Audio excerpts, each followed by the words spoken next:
शिवसेना खासदार संजय राऊत यांनी गृहमंत्री अमित शाह यांना पत्र लिहिलंय। माजी उपराष्ट्रपती जगदीप धनखड यांची तब्येत कशी आहे? गेल्या काही दिवसांपासून जगदीप धनखड यांच्याशी संपर्क होत नसल्यानं आम्हाला काळजी वाटते असं या पत्रात म्हटलंय। 21 जुलैला अधिवेशन सुरू झालं तेव्हा उपराष्ट्रपती जगदीप धनखड यांची प्रकृती चांगली होती, मात्र अचानक आजारी असल्याचं कारण देत त्यांनी राजीनामा दिला।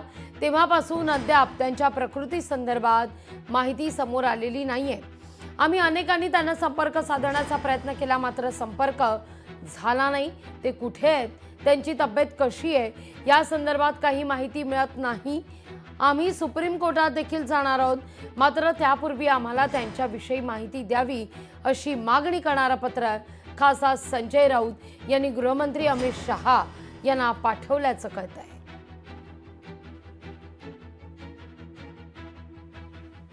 खासदार संजय राऊत यांनी काल देखील या सगळ्या विषयी मुद्दा उपस्थित केलेला होता।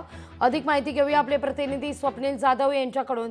स्वप्नील, काय या पत्रात विशेषतः प्रकर्षानं नमूद करण्यात आलंय?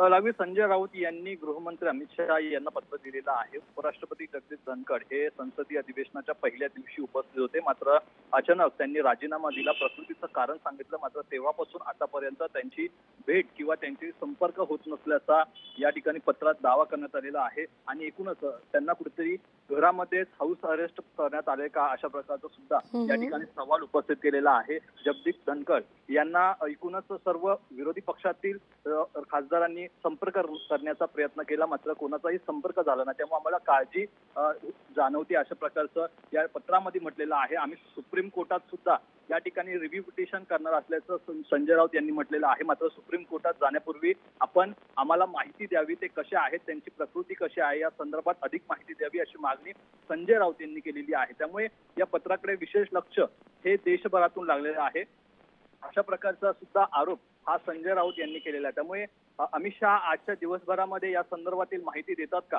हे पाहणं महत्त्वाचं आहे। मात्र अचानक उपराष्ट्रपती जगदीप धनखड यांनी राजीनामा दिला आणि त्यांच्यासोबत संपर्क होत नसल्यामुळे काळजी व्यक्त करण्यात येते। अगदी स्वप्नील, तुम्ही असेच आमच्या संवेद जोडले राहा। पुढची देखील अधिक महत्त्वाची बातमी आहे ज्यावर तुमच्याकडून प्रतिक्रिया घ्यायची, अधिक जाणून घ्यायचे बातमी आहे।